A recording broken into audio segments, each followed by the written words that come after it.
ഒരക്കൗണ്ട് ഉണ്ടായിരുന്നതിനെ പൂട്ടിച്ചുവെന്ന് വാദം പറയുകയും പിന്നീട് ഉള്ളത് ഇനി ഒരിക്കലും താമര വിരിയില്ല എന്ന് പറയുകയും ചെയ്ത കേരളത്തിലെ ഇടത് വലത് മുന്നണികൾ.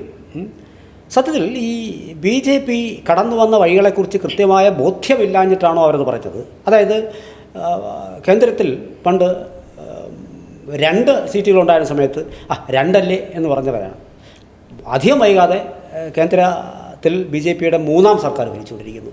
ബംഗാളിൽ 3 സീറ്റ് കഴിഞ്ഞിട്ടാണ് അവരിപ്പോൾ നാളെ സുവേന്ദു അധികാരി ബംഗാളിൽ സത്യപ്രതിജ്ഞ ചെയ്യുന്നത്. ഇങ്ങനെ നോക്കുമ്പോൾ കേരളത്തിലെ ഈ ഉള്ള സീറ്റ് കൂടെ പൂട്ടിക്കും, ഇനി വരിയില്ല എന്നൊക്കെ പറയുന്നിടത്ത് അവർ 3 സീറ്റിലേക്ക് വിജയിച്ച് കയറിയിരിക്കുന്നു. സ്വാഭാവികമായും അടുത്ത നോട്ടം BJPക്ക് കേരളത്തിലേക്കായിരിക്കും. എന്താണ്, ഏത് തരത്തിലാണ് കേരളത്തിലെ BJPയുടെ ഈ വിജയത്തെ നോക്കിക്കാണുന്നത്? അതിലേക്ക് വരുന്നതിന് മുമ്പ് സാർ സൂചിപ്പിച്ച കാര്യങ്ങളിലൊന്ന് വിശദീകരിച്ച് പോയിരുന്നാൽ ശരിയാവില്ലാന്ന് തോന്നുന്നു. അതായത് BJPയുടെ അക്കൗണ്ട് പൂട്ടിച്ചതെന്ന് പറഞ്ഞ് ഏറ്റവും കൂടുതൽ ആഘോഷിച്ചത് ഇവിടെ CPM ആയിരുന്നു. ഇടതുപക്ഷം CPI ആ കൂട്ടത്തിലുണ്ട്. ആ പാർട്ടിയാണ് ഇന്ത്യയിൽ നിന്ന് തുടച്ചു വെക്കപ്പെട്ടത് BJP കാരണം.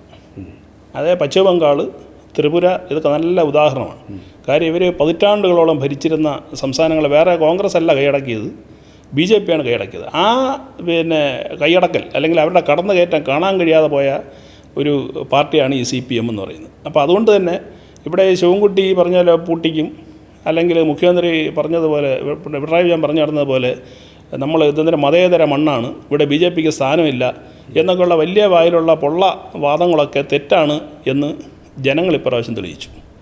അതായത് 3 സീറ്റുകളിൽ, കൊല്ലം ജില്ലയിലെ 1 സീറ്റും തിരുവനന്തപുരത്ത് 2 സീറ്റായിട്ട് 3 സീറ്റുകളിൽ BJP ഈ തെരഞ്ഞെടുപ്പിൽ വിജയിച്ചു വന്നു.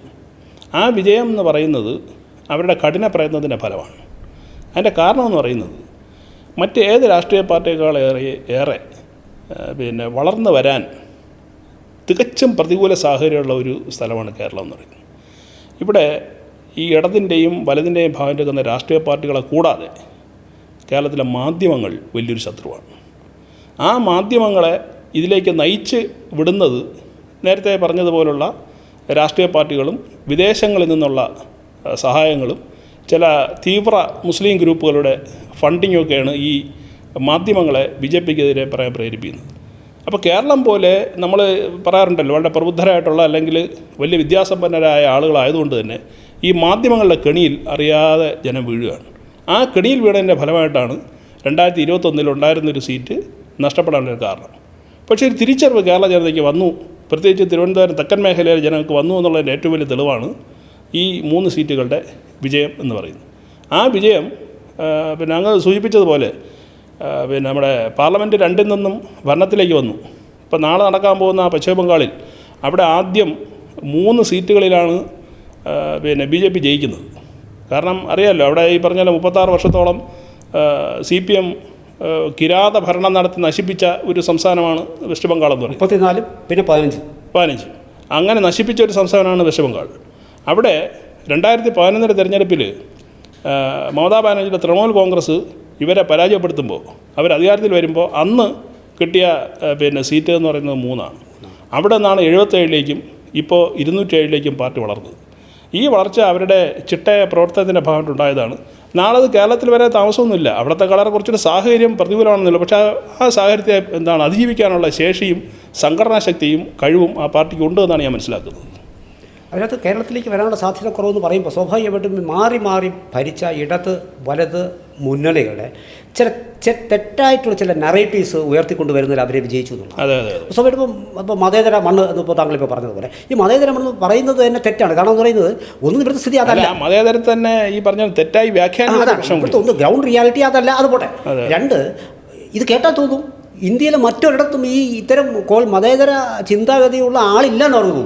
സ്വാഭാവികമായിട്ടും നമ്മുടെ 22 സംസ്ഥാനങ്ങൾ BJP ഭരിക്കുകയാണ്. അതാണ് 22 ഭരിക്കുകയാണ്. 18 അവർ ഒറ്റയ്ക്കും 4 കൂട്ടുകക്ഷികളുമായി ചേർന്ന് ഭരിക്കുകയാണ്. സ്വാഭാവികമായിട്ടും ചില നറേറ്റീവ്സ് ഉണ്ടാക്കിയെടുക്കാൻ അവർക്ക് കൃത്യമായിട്ട് കാര്യങ്ങൾ ബോധ്യമുണ്ട്. കാരണം ഇത് കയ്യിൽ നിന്ന് വഴുതി പോകാനുള്ള. പിന്നെ ഇന്നൊരു കേരളത്തിലെന്ന് പറയുന്നത് ഒരു ഇടത്, അത് അങ്ങനെയുണ്ട്, ഇടത് വലത് മുന്നണികൾ സ്വാഭാവികമായിട്ടും അവർ ഓരോ 5 വർഷം കഴിയുമ്പോഴും അവരുടെ പുതിയ സർക്കാർ വരുമ്പോൾ മറ്റേ സർക്കാരിനെ ഏതാണ്ട് പൊതിഞ്ഞു കൊണ്ടുപോകുന്നൊരു നമുക്ക് കാണുന്ന രീതിയിൽ അവരിപ്പം നടപടിയെടുക്കും, ആ നടപടിയെടുക്കും എന്നൊക്കെ പറഞ്ഞാലും സ്വാഭാവികമായിട്ടും അഴിമതിയുടെ കേസിൽ പലപ്പോഴും പല സംശയങ്ങൾ ഉയർന്നിട്ടുണ്ട്. അത് മറച്ചു പിടിക്കാനുള്ള നറേറ്റീവ്സ് അവർ ഉണ്ടാക്കിക്കൊണ്ടേയിരുന്നു. ആ നറേറ്റീവ്സ് പിന്നെ മാത്രമല്ല, ഈ സാർ പറഞ്ഞതുപോലെ ഈ മാധ്യമങ്ങളുടെ ഒരു പങ്ക് അത് വലിയ തോതിൽ ഒരു അപ്പം നമ്മൾ എത്ര തന്നെ സാക്ഷരരാണ് അല്ല, മറ്റു പല സംസ്ഥാനങ്ങളിലും നമ്മളത് ശ്രദ്ധിക്കേണ്ട ഒരു കാര്യം, മറ്റു പല സംസ്ഥാനങ്ങളിലും മാധ്യമങ്ങൾ രാഷ്ട്രീയത്തിലൊരു പങ്ക് വഹിക്കുന്നില്ല എന്നുള്ളതാണ്.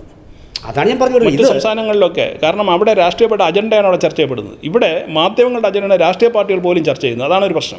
കാരണം വെച്ചാൽ കേരളത്തിൽ ഇപ്പോൾ ABVP ആയാലും ശരി, അല്ലെങ്കിൽ BJP ആയാലും ശരി, RSSൻ്റെ ഒരു മാറ്റി നിർത്തുകയാണ്. അപ്പോൾ ഇവർ ശരിക്കൊന്ന് വേറോടാൻ തുടങ്ങിയിട്ട് വലിയ കാലങ്ങളായിട്ടില്ല. അപ്പോൾ ഈ SFIയും കേസും KSയും ഒക്കെ ആയിട്ട് പടവെട്ടി കയറി വരുന്ന കാലമാണിത് വാസ്തവം. സ്വാഭാവികമായിട്ടും ഈ മീഡിയ രംഗത്തുള്ള 99% ആൾക്കാരും ഇടത് വലത് ഒരു ആഭിമുഖ്യമുള്ളവരാണ്. അപ്പോൾ അവരിൽ നിന്നുണ്ടാകുന്ന സ്വാഭാവികമായിട്ട് അവരെ എളുപ്പത്തിൽ അവർക്ക് ചാക്കിടാനും കഴിയും. അപ്പോൾ അതിൻ്റെയൊക്കെ കൂടി ഒരു റിസൾട്ട് എന്ന് പറയുന്നത് ഇവരുടെ ചിന്താഗതി ഇവർ പല മാധ്യമ സ്ഥാപനങ്ങൾ വഴിയും ഇവർക്ക് പമ്പ് ചെയ്ത് കിട്ടും എന്നുള്ളതാണ്. അത് ഒരു BJP വിരുദ്ധതയാണ് വാസ്തവത്തിൽ അവിടെ പങ്കുവച്ചത്. ആ BJP വിരുദ്ധത അങ്ങനെ കൃത്യമായിട്ടൊരു മീഡിയ ലിറ്ററേറ്റ് അല്ലാത്ത ആൾക്കാരായി ഇവിടുത്തെ ആൾക്കാർ സ്കൂൾ ക്ലാസ് പോലെ വളർന്നു തുടങ്ങി. അപ്പോൾ അതിൻ്റെയും കൂടി ഒരു റിസൾട്ടാണ് ഉണ്ടായത്. പക്ഷേ അത് മാറി വരാനുള്ള സ്പേസ് ലഭിച്ച ആ നാട് മുതൽ കൃത്യമായി BJP അതും കൂടി വാസ്തവത്തിൽ പിന്നെ നമ്മുടെ കോർപ്പറേഷൻ ഭരണം നമുക്ക് എടുത്ത് പറയാൻ സംഭവം. കോർപ്പറേഷൻ ഭരണം അതും ഇവർ കന്നഡ പറഞ്ഞത്. അപ്പോൾ BJPക്ക് അനുകൂലമായ ഒരു ചിന്തയും പിന്നെ ഈ അതിൻ്റെ കൂടെ ചേർത്ത് വായിക്കേണ്ട ഒരു കാര്യമാണ്. ഇന്ത്യയിലെ എല്ലാ സംസ്ഥാനങ്ങളിലും പല സംസ്ഥാനങ്ങളും നമ്മൾ അവരുടെ BJPയുടെ തെരഞ്ഞെടുപ്പ് വിജയം നമ്മൾ പരിശോധിച്ച് കഴിഞ്ഞാൽ ആദ്യം നഗരഭാഗങ്ങളിലാണ് BJP വളർന്നു തുടങ്ങുന്നത്. നഗരങ്ങളിൽ നിന്ന് ഗ്രാമങ്ങളിലേക്ക് പടരുന്ന ഒരു സംവിധാനമാണ് BJPക്ക്. നമ്മൾ ഏത് സംസ്ഥാനം എടുത്ത് ഇപ്പോൾ അവർ ഭരിക്കുന്ന സംസ്ഥാനം നോക്കി കഴിഞ്ഞാലും അറിയാൻ കഴിയും. ഇപ്പോൾ കൊൽക്കത്തയിൽ തുടങ്ങിയതാണ്, വെസ്റ്റ് ബംഗാളിനെ സംബന്ധിച്ച് കൊൽക്കത്തയിൽ സ്റ്റാർട്ട് ചെയ്തതാണ്. ഗുജറാത്തിൽ അഹമ്മദാബാദ് കോർപ്പറേഷൻ എന്ന് ആരംഭിച്ചതാണ്. ഗുജറാത്ത് എത്രയോ കാലമായിട്ട് അവർ ഭരിക്കുന്നത്. അപ്പോൾ അവർക്ക് കൃത്യമായിട്ടൊരു പ്ലാനിംഗ് ഉണ്ട്. ആ പ്ലാനിങ്ങിൽ കൂടി ഈ നഗര ഭാഗത്തുള്ള ജനങ്ങളെ സ്വാധീനിക്കുക, അവിടെ ഒരു മേൽക്കൈ നേടുക, എന്നിട്ട് ഗ്രാമങ്ങളിലേക്ക് വളരുക എന്നുള്ളൊരു തന്ത്രമാണ് സ്വീകരിച്ചത്. അതാണ് ഇപ്പോൾ അങ്ങ് സൂചിപ്പിച്ചതുപോലെ തിരുവനന്തപുരം കോർപ്പറേഷൻ സംബന്ധിച്ചിട്ടുണ്ടായിട്ടുള്ളത്. ഇനി വരും നാളുകളിൽ ഈ കോർപ്പറേഷൻ ഭരണത്തിൻ്റെ മികവോ പ്രവർത്തനമോ ഉപയോഗിച്ചായിരിക്കും അവരെന്ത് ചെയ്യുക ഗ്രാമപ്രദേശങ്ങളിലേക്ക് വളരാൻ പോകുന്നത് എന്ന് മനസ്സിലാക്കാനുള്ള ശേഷി ഇവിടുത്തെ ഇടതിനും വലതിനും ഇല്ല എന്നുള്ളതാണ് ഏറ്റവും രസകരമായത്. ഒരു ഘട്ടത്തിനപ്പുറത്തേക്ക് മലയാളിയുടെ ചിന്തയെ വളരാനുള്ള അനുവദിച്ചില്ല എന്നുള്ളതാണ്. ഒരു എക്സാമ്പിൾ ഞാൻ പറഞ്ഞാൽ, ഓരോ വീട്ടിലും ഒരു കക്കൂസ് എന്ന് പറഞ്ഞപ്പോൾ ഈ ഒരു വീട്ടിൽ ഒരു കക്കൂസ് എന്ന് പറയുന്നത് പോലും സാധിച്ചെടുക്കാൻ കഴിയാത്ത നാളുകളായി ഭരിച്ചുകൊണ്ടിരുന്ന കേന്ദ്രത്തിൽ ഭരിച്ചുകൊണ്ടിരുന്ന കോൺഗ്രസ് സർക്കാർ. അതുമാത്രമല്ല, കേരളത്തിൽ സംഭവിച്ചിട്ടില്ല. കാരണം ഈ തെരഞ്ഞെടുപ്പ് സമയത്ത് പലയിടത്തും ക്യാമ്പയിന് പോയ സമയത്ത് ഇപ്പോൾ കുമ്മനം രാജശേഖരൻ ആറന്മുള മണ്ഡലത്തിൽ ഞാനത് അതിൻ്റെ വീഡിയോ കണ്ടതാണ്. അവിടെ ഒരു വീട്ടിൽ ഷീറ്റ് മറച്ച് ജീവിക്കുന്ന ഒരു വീട്, അവർക്കൊരു കക്കൂസില്ല. പക്ഷേ അവർ ഈ ഷീറ്റ് മറച്ചിട്ട് അത് ഉപയോഗിക്കുന്നൊരു സാഹചര്യമാണ്. അപ്പോൾ വലിയ വീരവാദം അടിക്കുമ്പോഴും ഇതിനെ കളിയാക്കുമ്പോഴും കേരളത്തിൽ പോലും ഈ പറഞ്ഞതുപോലെ എല്ലാവർക്കും ഈ പറഞ്ഞ ശൗചാലയം എന്നൊരു സാധനം പൂർത്തിയാക്കാൻ ഈ പറഞ്ഞ വലിയ പ്രബുദ്ധത അവകാശപ്പെടുന്ന CPM കഴിഞ്ഞിട്ടില്ല എന്നുള്ള വാസ്തവം. അവരാണ് ഈ സ്വച്ഛ ഭാരത് അഭിയാനെ കളിയാക്കിയത്, അല്ലേ? ഉറപ്പായി. കാരണം വെച്ചാൽ നമ്മൾ ഈ അതിദാരിദ്ര്യ നിർമ്മാർജ്ജനം ചെയ്തു എന്നൊക്കെ പറഞ്ഞിട്ട് ഇപ്പോൾ ഇവർ ചില സ്ലോഗൻസ് ഉണ്ട്, കൃത്യമായിട്ട് അതിനെ ഉപയോഗിക്കുന്നുണ്ട്. അതിന് പ്രത്യേകം വർക്ക് ചെയ്യാനായിട്ടുള്ള അവരുടെ തന്നെ ആൾക്കാരുണ്ട്. അപ്പോൾ ഇങ്ങനെ വാസ്തവത്തിൽ ഇല്ലാത്ത ചില കാര്യങ്ങൾ ഇപ്പോൾ തന്നെ നമ്മുടെ ചുരുൾമലയിലെ വിഷയങ്ങൾ എടുത്ത് നോക്കിക്കഴിഞ്ഞാൽ കൃത്യമായി അത് പൂർത്തീകരിച്ചിട്ടില്ല എന്നുള്ളത് എല്ലാവർക്കും അറിയാവുന്നേ. അപ്പോൾ ഈ ഫണ്ടൊക്കെ എവിടെ പോകുന്നു എന്നുള്ളതാണ്. നമ്മൾ പൊതുജനങ്ങൾക്ക് എന്നുള്ള അഭിപ്രായം സ്വീകരിച്ചിട്ടില്ല.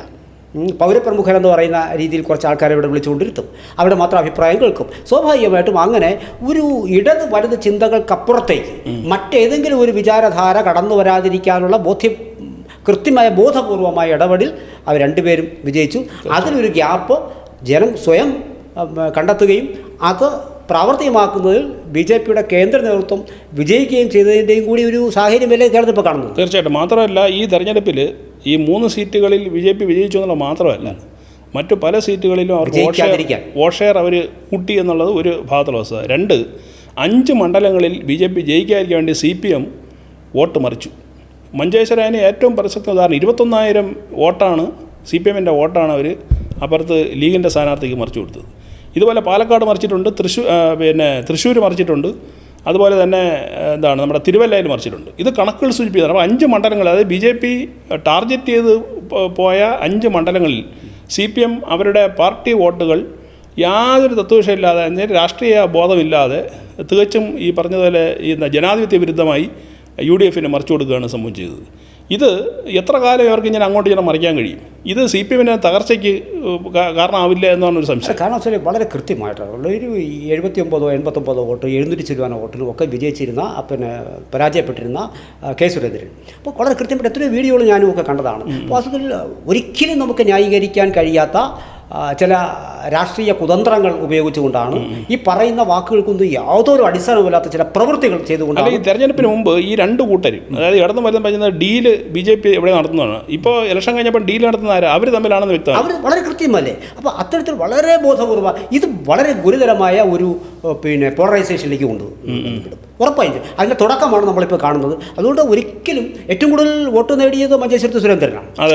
അപ്പോൾ സ്വാഭാവികമായിട്ട് ചില ആൾക്കാരുടെ വ്യക്തിപരമായ ഒരു ദേഷ്യം പോലും വച്ച് പുലർത്തുന്നുണ്ടോ എന്ന് ഇതിന് മറുമരുന്നുണ്ട്. ആ മറുമരുന്ന് നമുക്ക് മറ്റൊരു വീഡിയോയിൽ നമുക്ക് ചർച്ച ചെയ്യാം. അല്ല, അതോടൊപ്പം തന്നെ മറ്റൊരു കാര്യവും കൂടി നമ്മൾ ശ്രദ്ധിക്കേണ്ടത്, ഇപ്പോൾ 3 സീറ്റുകളിൽ ഒരെണ്ണം ചാത്തന്നൂർ ആരും ടാർഗറ്റ് ചെയ്യായിരുന്ന ഒരു മണ്ഡലമാണ്.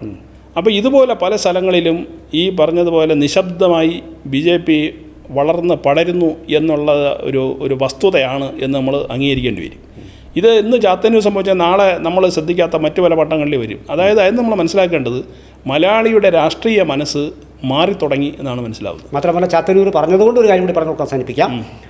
ചാത്തന്നൂർ B. ഗോപാവർ എന്ന് പറയുന്ന, ഞാൻ തന്നെ അതിനെക്കുറിച്ച് വളരെ ഇലക്ഷൻ പ്രഖ്യാപിച്ച സമയത്ത് തന്നെ ചാത്തന്നൂർ ഇത്തവണ ജയിക്കുമെന്ന് ഞാൻ 2-3 വീഡിയോ ചെയ്തിരുന്നു. അപ്പോൾ അതിനകത്ത് കാര്യങ്ങൾ നമുക്ക് പഠിച്ചു വരുന്ന ഒരു സ്വാഭാവികമായിട്ടൊരു വിദ്യാർത്ഥി എന്നുള്ള നിലയിൽ പോലും നമുക്കത് പഠിച്ചു വന്നു കഴിഞ്ഞാൽ നമുക്ക് ഇത് എങ്ങോട്ടാണ് പോകുന്നത് മനസ്സിലാക്കാൻ സാധിക്കും. ആ സാഹചര്യത്തിൽ ഒരു 2-3 എൻ്റെ ചില സുഹൃത്തുക്കൾ എനിക്ക് 1-2 പോസ്റ്റേഴ്സ് അയച്ചു തന്നു. അതിൽ ഒരു ബിഷപ്പിൻ്റെ പേരിലാണ് അത് ചെയ്തിരിക്കുന്നത്. ഒരു മാധ്യമത്തിൻ്റെ ഒരു ലോഗോ കൊണ്ട് അതിനകത്ത് തെറ്റായി കാണാനുള്ള സാധ്യത എനിക്കില്ല, കൂടുതൽ എനിക്ക് ഇറങ്ങിച്ചെല്ലാൻ സാധിച്ചില്ല. അതിനകത്ത് ഇദ്ദേഹം പറഞ്ഞിരിക്കുന്നത് ആവശ്യമില്ലാത്ത കാര്യങ്ങളാണ് ഇദ്ദേഹം പറഞ്ഞിരിക്കുന്നത്. ഈ സഭാ മേധാവി അദ്ദേഹം പറഞ്ഞിരിക്കുന്നത് അവിടെ ഡീൽ നടന്നു എന്നാണ് ചാത്തന്നൂർ. അപ്പോൾ ഈ BJPയുടെ പരാജയത്തെ ഒരു ഡീലായി ഇകഴ്ത്തി കാണിക്കാനും കുറച്ച് കാണിക്കാനും ചില കേന്ദ്രങ്ങളിൽ നിന്നുള്ള ചില മതമേധാവികളുടെ ഭാഗത്തു നിന്ന് അത് ശരിയാണെങ്കിൽ വളരെ മോശപ്പെട്ട ഒരു പ്രവണതയാണ് വളർന്നു വരുന്നത്. നാളേക്കുള്ള ഭയമാണ് വാസ്തവത്തിൽ കടന്നു കയറി കഴിഞ്ഞു എന്നുള്ള ഭയം അറിയാം.